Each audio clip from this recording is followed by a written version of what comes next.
I did not have any understanding of just what it would be like. I tried to warn you as much as possible. It was meant to be a happily ever after, but it turned out to be anything but a fairy tale. 2 years after the nation celebrated, it could not have been a happier, more glorious day. But then things started to go downhill. How has it all gone so wrong? We had this unpredictable couple who were going to do things in a very different way. When did the cracks start to show? The so-called Fab Four dream disintegrated step by step. Where did the problems really lie? If you compare the newspaper coverage of Meghan to any of Harry's past girlfriends, it's quite shocking. They don't seem to be in touch with the mood of the nation anymore. And was it ever really going to work? It's not enough to just survive something, right? Like, that's not the point of life. You've got to thrive. As they try to start a new life in LA, they're going to war with an old enemy. Last night came the surprise announcement that she is suing the Mail on Sunday. It would be much better if Meghan and Harry simply said nothing. Were the signs of trouble there from the very start? And what does the future hold for Harry and Meghan? How celebrity are they going to become? How diluted will the royal brand become? Harry is stepping away from the life that he was born into. It has been 2 turbulent and very troubled years. They're like a drowning couple. The more they struggle to escape the things that they don't like, the more they sink.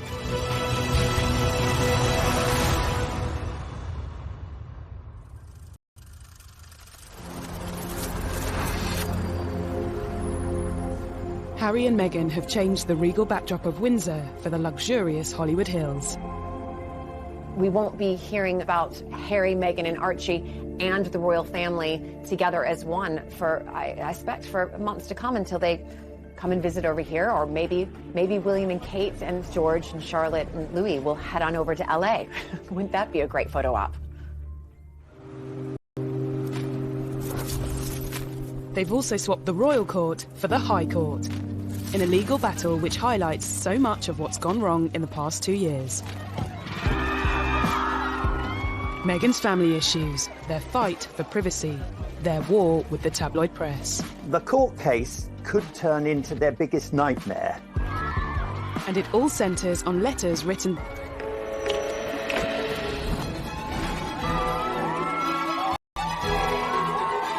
Only 2 years ago, Harry and Meghan's wedding had been a day when Britain basked in the sunshine and the warm glow of a royal couple, all set to transform the future of the monarchy.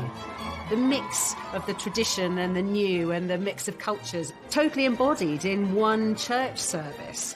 And billions of people watched that service and were moved to tears, both by the romance of it and by what it represented. We celebrated with them, but were the seeds of their troubles already clear to those who looked? For the 2 years since the wedding, I think they've tried to recreate and maintain the kind of positivity that was around at the time, but that's just unrealistic and naive.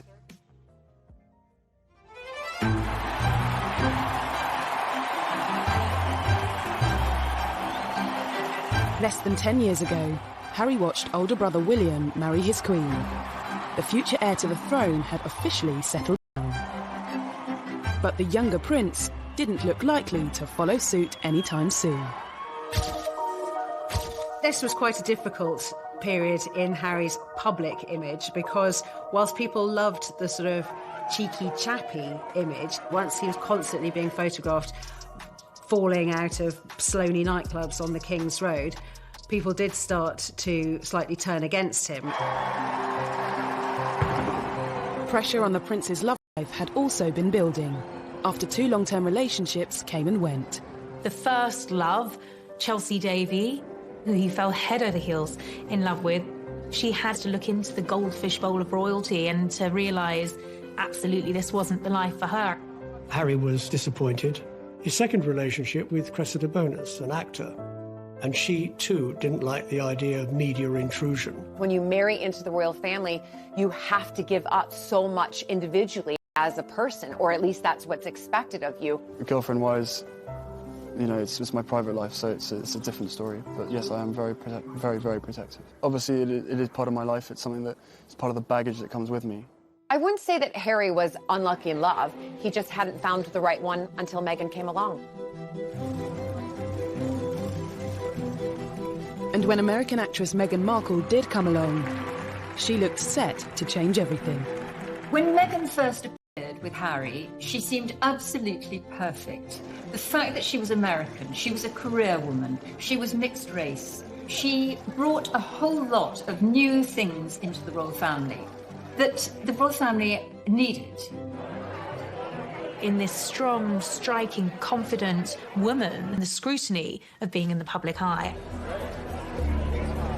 But the nation's favourite prince, with a divorced Hollywood A-lister, raised some eyebrows from the start. Much attention was paid to her mixed heritage. Harry's fallen in love, and there were people happy about that. But then on the other side, there were people, the papers, the mainstream papers and the tabloids, talking about her in a very negative sense. People were already painting her in ways that it was clear they knew nothing about her, but it suited their negative narrative to call her what she's not, without any evidence. It is, and it was, racist. If you compare the newspaper coverage of Meghan compared to any of really Harry's past girlfriends, you know, it's quite shocking. The press has always denied racism. In November 2016, Prince Harry confirmed his relationship with Meghan in a statement telling the tabloids to back off. Looking back, was this an early sign that it wouldn't be business as usual? Harry issued this quite extraordinary statement attacking some sections of the media he wasn't going to tolerate, kind of invasive techniques that once surrounded his late mother. He couldn't protect his mother because he was only a small boy, but boy was he going to protect Meghan. In the explosive statement released via his press secretary, Harry also asked the media to pause and reflect before any further damage is done. This statement packed a punch. It was Harry speaking in a way that he had never done before. I mean, he was talking about levels of harassment, unacceptable levels of harassment, how Meghan had been the victim of sexist, racist comments and commentary and negative articles. He was clearly a very, very angry man. And actually, to a degree, he had a right to be. Prince Harry has always had a level of mistrust towards the media. But this was one fight that was always going to have an unhappy ending. The palace thought it was unnecessarily antagonistic, and as though Harry was somehow spoiling for a fight. He went about it in an aggressively confrontational kind of way. You cannot control the media. The Queen has managed to reach a position where she's very rarely criticised, because when she, in the past, has occasionally been criticised, she says nothing. It would be much better if Meghan and Harry simply said nothing. A year after Harry's unprecedented statement, news broke that he and Meghan were engaged. The nation's favourite younger brother decided to give us all some good news today by announcing he was to marry the likeable Meghan Markle.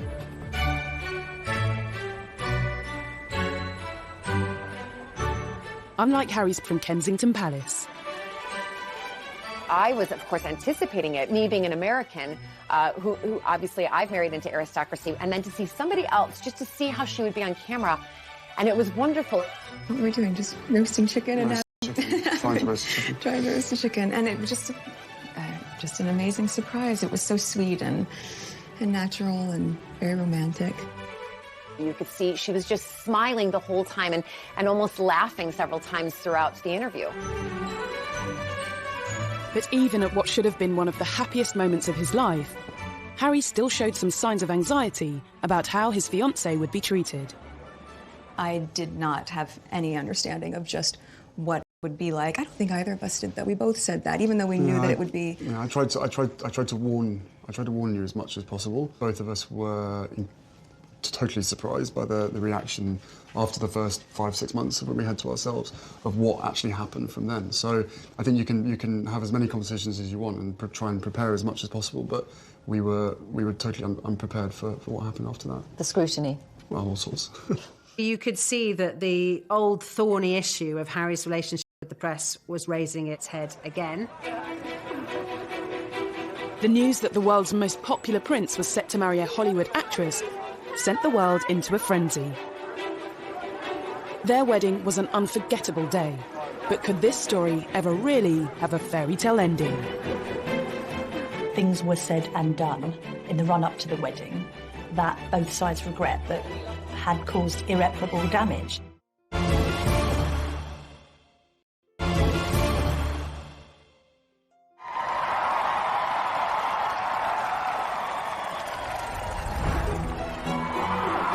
On the 19th of May 2018, the eyes of the world were on St George's Chapel in Windsor.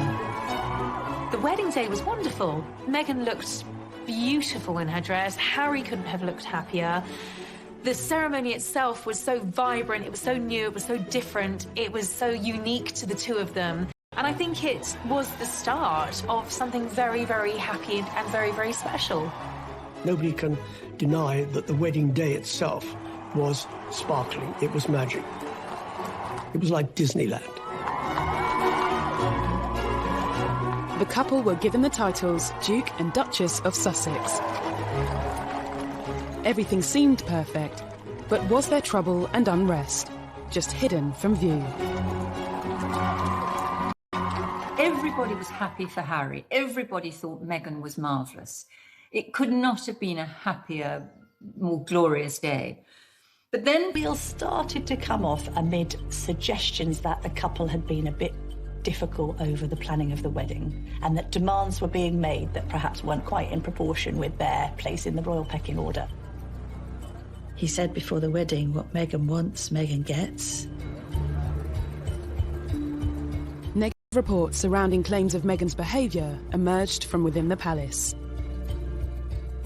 It's been reported that Meghan was demanding that she wanted a certain tiara to wear, and then she was given the one that she didn't want to wear. And claims Meghan rowed with Kate's staff, which were denied by Kensington Palace. Meghan just didn't like any pressure, and on a couple of occasions she actually told staff not to interfere. It was none of their business. She would have the wedding she wanted. No one had any idea that this was all building up into a much bigger and wider, more troubling picture. According to reports at the time, it was claimed Meghan also clashed with members of Harry's own family. Speculation was rife. There was a huge row when Kate was upset because Meghan insisted she didn't like the dress that Princess Charlotte was planning to wear as one of the bridesmaids.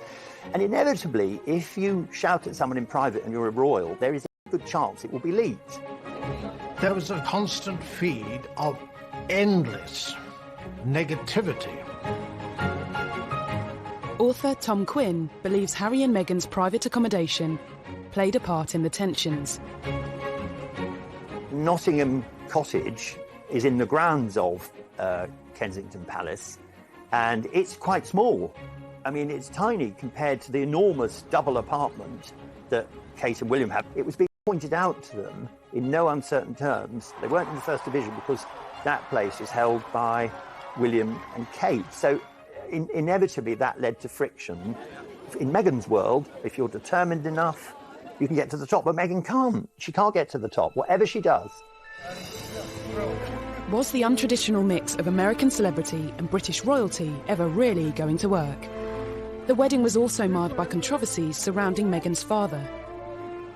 We're talking a global wedding for millions to see across the world. People are anticipating this, and what's being reported day after day to the lead up of the wedding is about her father, Thomas Markle, and is he going to come over and walk her down the aisle? Are they speaking? Have they spoken? There was the whole farcical business of Thomas saying, I can't come to the wedding, but then photographs suddenly appeared, taken by a paparazzi, showing Thomas Markle being measured for a suit, looking at a book about English landmarks. And these pictures were sold all over the world to the huge embarrassment. Thomas Markle couldn't walk Meghan down the aisle, but he did carry out a string of interviews with the British press. It meant he continued to dominate headlines even after the wedding. I'm a footnote in one of the greatest moments in history, rather than the dad walking her down the aisle. Millions watched this interview on ITV's Good Morning Britain as he explained why he staged paparazzi photos. They take all kinds of pictures of me that making me look negative. So I thought this would be a nice way of improving my look. Well, obviously that all went to hell. And I feel bad about it. I apologize for it. There seems to have been this toing and froing of mutual accusations where Meghan felt her father wasn't being sufficiently positive about the wedding, and Thomas Markle felt that there was no sympathy for him. Thomas Markle also discussed conversations he claimed to have had with Harry in private. I was complaining I didn't like Donald Trump. He said, give Donald Trump a chance. What were Prince Harry's views on Brexit? It was just a loose conversation about something that we have to try. I think he was open to the experiment. But text messages presented as evidence in Meghan's upcoming court hearing have revealed what conversations really took place.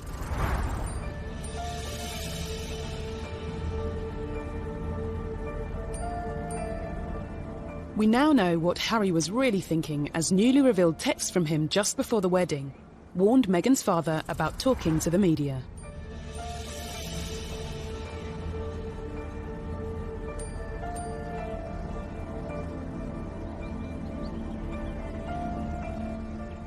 These text messages are actually evidence showing that they were reaching out to Thomas Markle, that they didn't close him off by any stretch of the imagination, that they were trying to contact him and speak to him.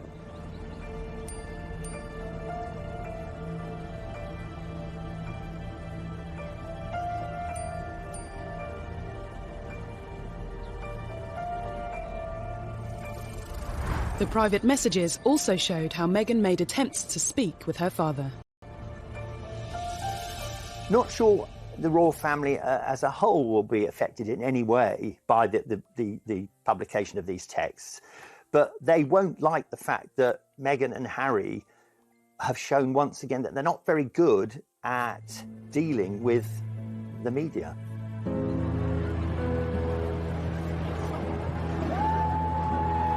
Evidence given to the High Court also confirmed that Thomas Markle hasn't been in contact with Meghan. 2 years on, the extraordinary messages have lifted a lid on private royal conversations that are now being showcased to the public.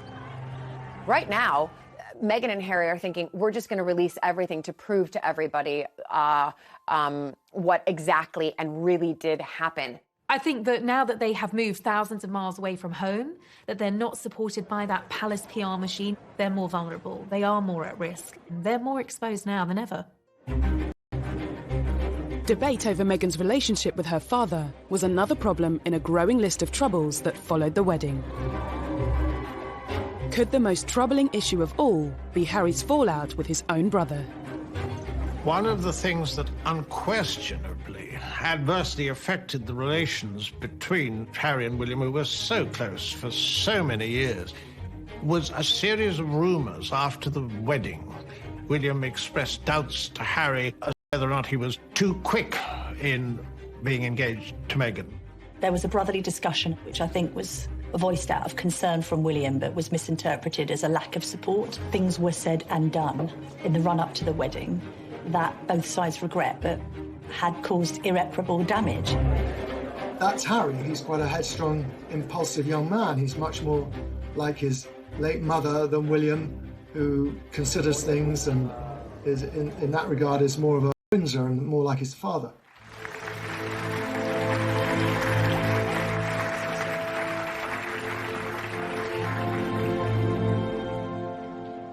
The alleged rift between Harry and William cast doubt over the future of the Fab Four, the title given to the brothers and their partners after they joined forces for the Royal Foundation charity. They looked amazing, they were all similar ages, and they all had, it looked like a common purpose to make the royal family younger, more modern, more diverse, more approachable, more empathetic. All of those things worked very, very well for a brief period, and then the cracks started to show. Had signs of trouble even been evident at their first public event as a quartet? Okay, the last thing you disagreed on, how do you resolve it?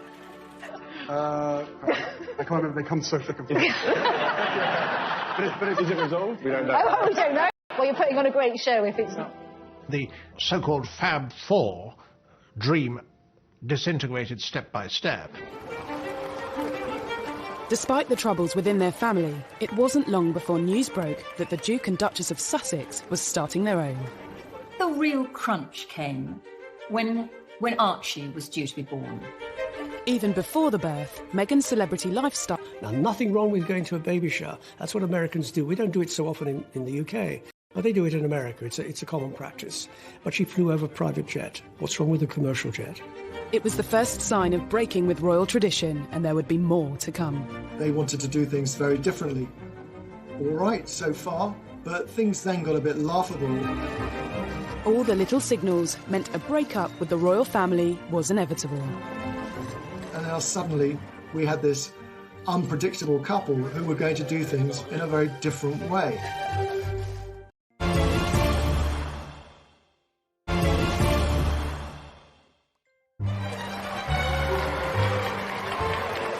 For decades, new additions to the royal family have been welcomed to the world on the famous steps of the Lindo wing of St Mary's Hospital in central London. But not when it came to Harry and Meghan's first child, Archie. I'm very excited to announce that Meghan and myself have a baby boy early this morning, a very healthy boy. The first public glimpse of the royal baby came 2 days after he was born. I mean, I have the two best guys in the world, so I'm really happy. He has the sweetest temperament. He's really calm and... Who gets that from? They were not going to follow the usual pattern of a royal birth. They wouldn't say, where the baby was going to be born or when it was born. They would make the announcements on their terms at a time that suited them. But at the same time, they were members of the royal family and they had accepted £2.4 million to renovate their house in Windsor. I think the public felt that they had a right to get excited about the birth, to maybe wait outside the hospital, wait for a glimpse of mother and baby and father to come out. Then the public was denied that. That really rattled the press. They didn't like it. As well as denying the papers a front-page picture, Harry and Meghan also kept their choice of godparents private. Looking back, a telling sign that big changes were on the horizon. I think that this was their way of saying, oh my gosh, the more we give to the press, the more they take and write not very kind articles about people or about their lives. So they just thought, we're going to start stepping back so that they have nothing to write anything damaging about. But it was very much Harry and Meghan not just wanting to do their own thing, but wanting to say, we're signalling a change. Things are not going to be the same anymore. We're an independent unit. The couple had already begun forging their own path, moving from Kensington Palace to Windsor in time for Archie's birth. Then, a month later, they split from William and Kate's Royal Foundation, marking the end of the Fab Four. Their appearance 18 months earlier at a Royal Foundation forum proved to be the first and last time the quartet would appear at such an event together. Do you ever have disagreements about things? Oh, yes. Can you really have four very big personalities with different backgrounds, with Meghan and Kate, and different futures with William and Harry? Can they really be a cohesive group that can work very happily together? They probably should have separated at the very beginning and not tried to be a quartet. As a new family, Harry, Meghan and Archie toured southern Africa. I wanted to ensure that our first visit as a family, with my wife by my side, focused on the significant challenges facing millions of South Africans. Many of their troubles seemed to disappear. They got very positive press in southern Africa. That went down incredibly well. They couldn't have done it had they written the script themselves. Couldn't have been better. They were the golden couple sprinkling fairy dust all over southern Africa. And then at the end of that tour, they completely shot themselves in the foot. This led to the ITV documentary where they talked about being so deeply unhappy As senior members of the royal family, which hit the world like something of a thunderbolt. In a revealing documentary, Harry and Meghan expressed their true feelings and the problems bubbling under the surface. There's been a lot of talk in the press about rifts with your brother. How much of that is true? Look, we're brothers. We'll always be brothers. We're certainly on different paths at the moment, but I will always be there for him, and as I know he'll always be there for me. I don't know what the impact on your physical and mental health of all the pressure that you clearly feel under. Thank you for asking, because not many people have asked if I'm okay. It's not enough to just survive something, right? Like, that's not the point of life. You've got to thrive, you've got to feel happy, and I think I really tried to adopt this British sensibility of a stiff upper lip. She did really try to adapt this British stiff upper lip, keep calm and carry on, you know, never complain, never explain. But let's remember, she's American. We like to complain and explain. Rather ill-advised in my view, because, you know, he talked about how, you know, grim their lives were against a backdrop of one of the most benighted and poorest parts on the globe. This wasn't enough. They also wanted to send a message to the tabloids. While Harry and Meghan were 5,000 miles from home last night, came the surprise announcement that she is suing the Mail on Sunday for publishing a private letter she wrote to her estranged father. Harry's bombshell statement at the end of that tour announcing that his wife was taking legal action against a newspaper, and really, well, a character assassination, I suppose, on the British media. No one expected it to end like that.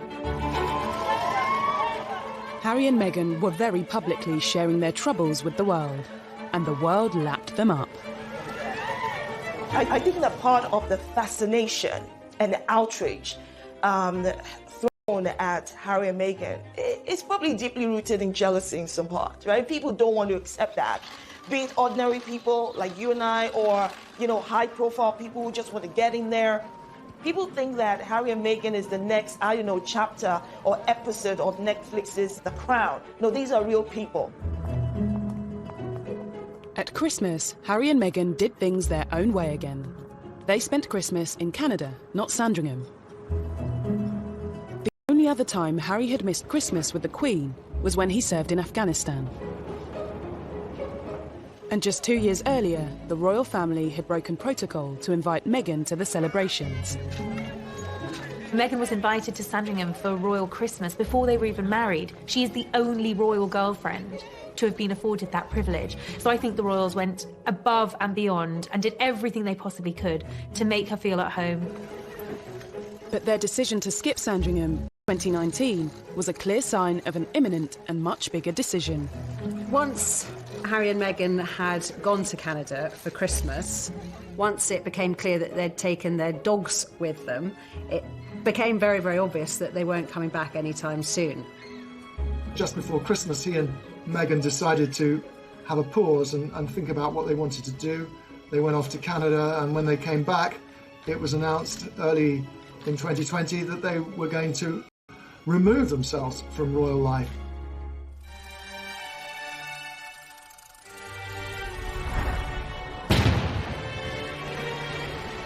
In January 2020, they dropped the biggest bombshell of all. They said they intended to step back as senior royals. It was absolutely shattering. He gave other senior royals, including the Queen, almost no notice at all. And I thought that he and Meghan had gone rogue, and that this was a deplorable way to handle it. I think that the Queen should have been informed.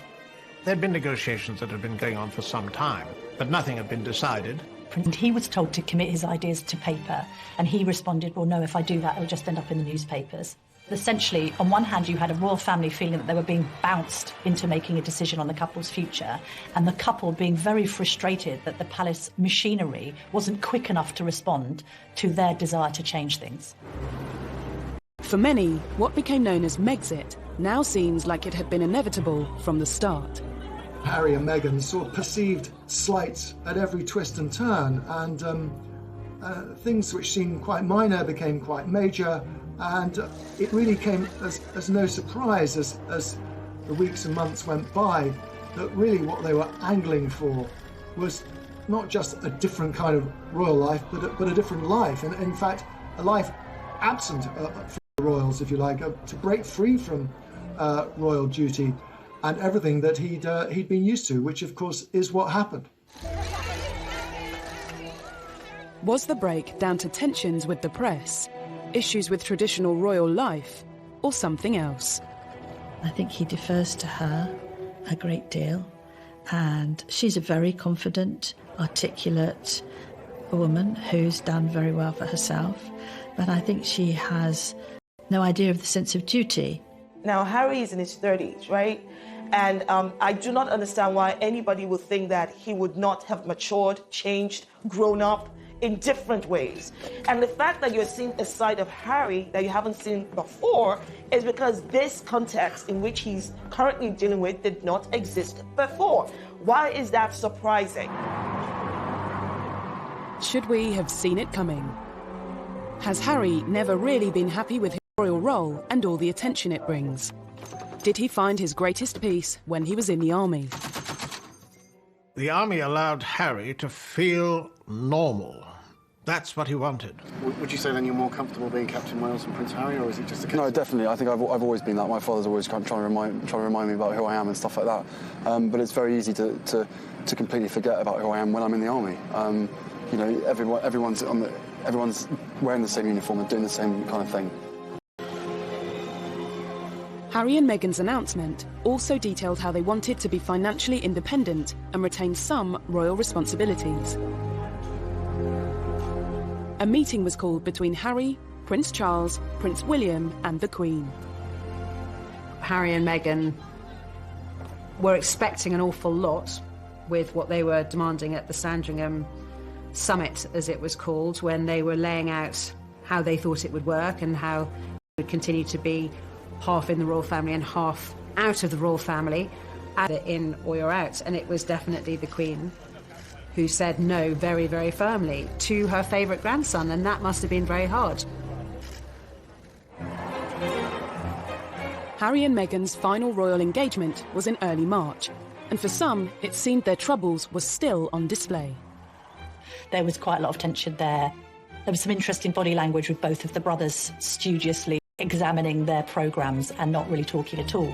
Meanwhile, Meghan's there with a megawatt smile, trying to make the best of things. I would say that what interaction we saw, and there wasn't much, between the Cambridges and the Sussexes seemed to me extremely frosty. Harry and Meghan have long been suspicious of the press and the motives of the media. But taking on the tabloids is a battle that can come with consequences. If you want less press intrusion, yet you launch court cases against the press, this could lead to the ultimate horror that Meghan could appear in court, at least in theory, against her father, Thomas. They don't seem to be in touch with the mood of the nation anymore.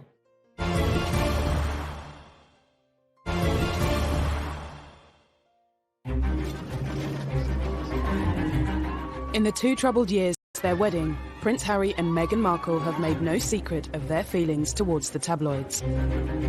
Looking back, Harry has long been vocal about what he sees as press intrusion. They still upset me and I still read them. Why, I do not know. And so what do you think the public perception of Harry is?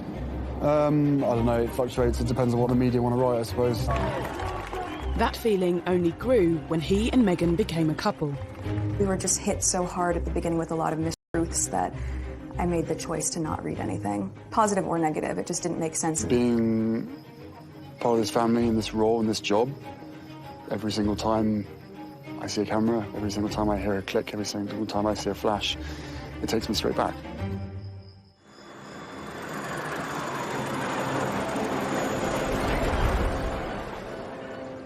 In a bid to distance themselves from the glare of the spotlight, Harry and Meghan went to Canada. I think the reason for this whole upheaval, I suspect, was that Meghan was unhappy here and Harry wanted to protect her and to make her happy. And I think she was unhappy probably because she had made some very big life changes in a very short space of time. She'd left her job, she'd left her country and all her support network in America. She had come to a new country, she'd married into a big family, and she'd taken on a new job, and she had had in under 2 years. People had been putting the dots together and working out that actually they hadn't just gone for a long Christmas break. They really had escaped, as far as they saw it, and had no intention of coming back. There was shock in the wider British public. I think there was dismay and great sadness that it seemed so drastic. Any plans for an easy transition across the Atlantic soon hit controversy. Canada said it would not foot their security bill following their change in royal status. Security has always been so important for Harry, and he's stressed this throughout the negotiations. But this will be extremely costly. It's like a sort of daydream. It's like a dream of an ideal world where they can have a private life and they'll be able to do whatever they want. There wasn't an easy way for them to be half in and half out royals. Just days before their royal status was officially due to end, Harry and Meghan's plans changed. As US borders threatened to close amidst the coronavirus breakout, Harry, Meghan and Archie made a dash for California. Harry, I think, decided, probably quite impulsively, which is in his nature, to get Meghan back to her comfort zone. Their original plans have sort of fallen in tatters. They've got to decide what it is they want to do, how they want to do it, when they want to do it, and where they want to do it. They've got advisors around them, and I hope they're getting the right advice, because the right advice is not just about what is good for Canada and the United States, it's also what is not going to bounce back on the monarchy and on the institution. It's important that they take that into consideration as well. As Harry and Meghan attempted to settle peacefully into LA life, their battle with the British press continued. Their long-awaited court case finally got underway.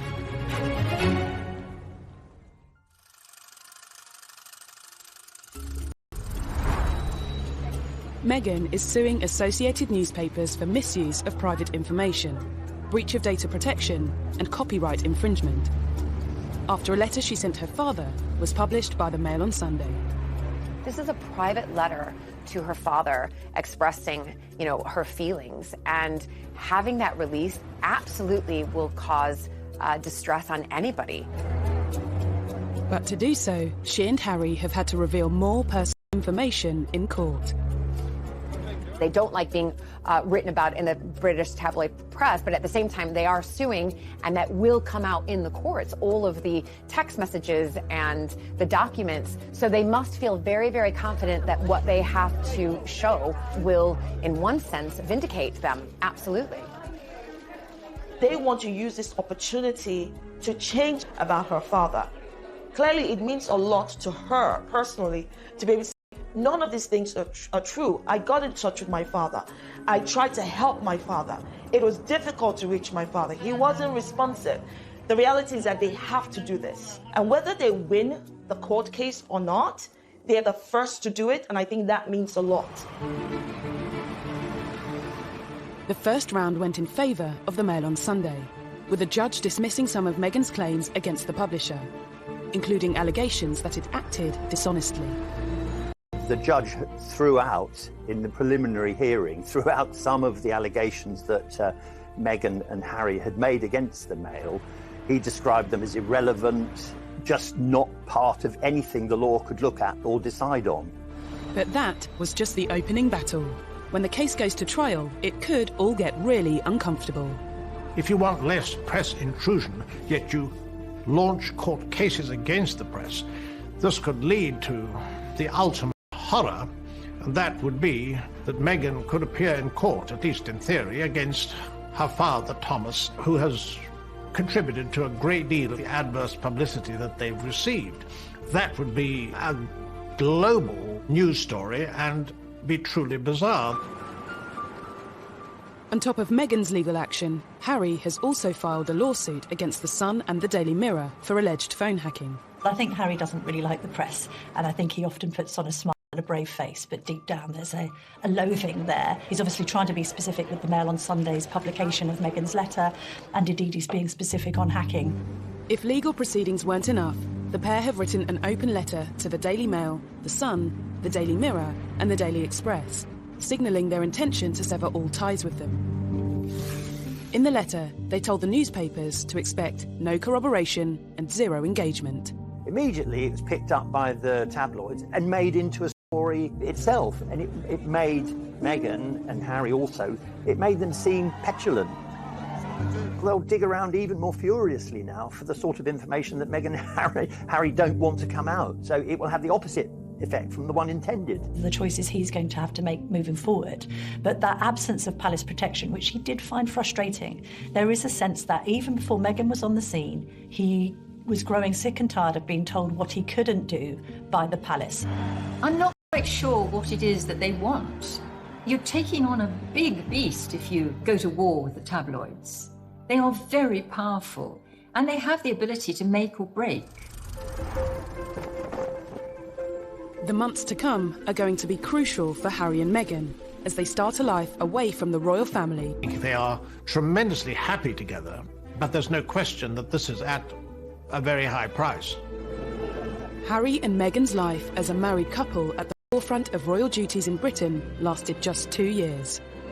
The couple's new life is here, Los Angeles. But it hasn't taken long for reports to emerge claiming Harry feels his world has been turned upside down and that he misses the military. When he did leave, he clearly wasn't ready or willing or able to completely sever those ties, which is why he's continued not just with some honorary titles and sort of bells and whistles jobs, but he wanted to really continue to support particularly injured servicemen, both with the Walking Charity and with the Invictus Games. And that has obviously brought him a lot of happiness. I think that's the thing he's going to miss the most now that he's not in the UK. He'd be like a lost soul there. It'd be far worse for Harry in America than it was for Meghan in England, because he's not as tough as she is. It seems for Meghan, there's no place like home. If you look at the photos when we were first kind of introduced to Meghan, she was in yoga leggings, she was in her Ugg boots, she was casual, and then all of a sudden she moves over here and she's in, stockings, or as I would say, pantyhose, wearing a dress, having to wear a hat, full hair and makeup, heels all of the time, and all of a sudden they've gone back to North America and she's back in her yoga pants and, her comfy boots and casual, and going back to how probably she has been living her whole life, apart from this little blip when she was living here for, less than 2 years. Harry and Meghan are no different from some of us that pack up our bags and go live in Australia or New Zealand or move to South Africa or decide to go live in Iceland. When you get there, you figure out whether or not you're comfortable, whether or not you're getting what you want from the place. And maybe they plan to be there for a short while, for a long while. I don't know. And can I be honest? It's not my business. While the couple have been stateside, there have clearly been some things they've missed back in the UK. Reports claim Harry is back in touch with William, and the whole family video called the Queen. They did the Zoom call, on the Queen's 94th birthday with Archie, and, that was, accurately reported. This is her grandson. This is her great-grandson. So the Queen's always going to have a connection with Harry and vice versa. And that was reported in two ways. Some viewed it as a cynical PR move.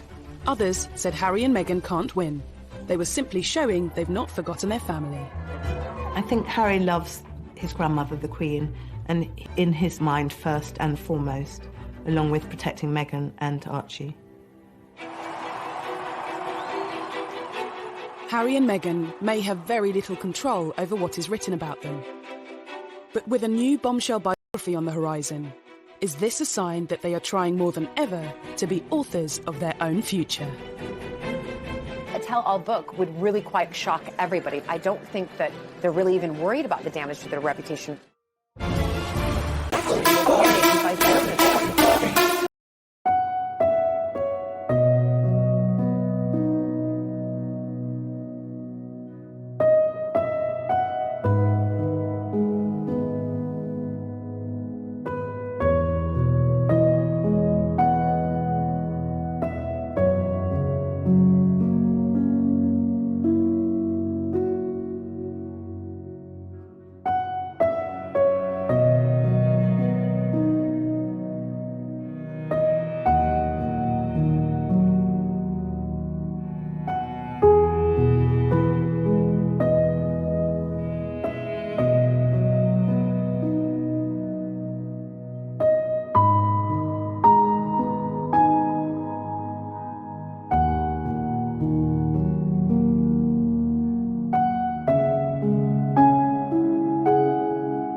It's been a troubled 2 years for Harry and Meghan.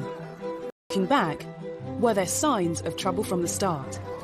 And looking to the future, are there signs of more trouble yet to come?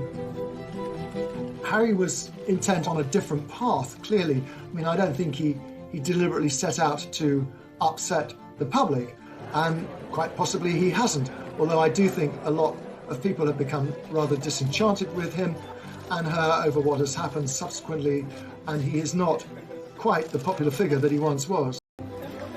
No matter what, someone is going to be criticizing them, no matter what they do. They have this wonderful platform and they know it. I don't think they're getting very good advice at the moment, and I don't think they are thinking a lot of these things through.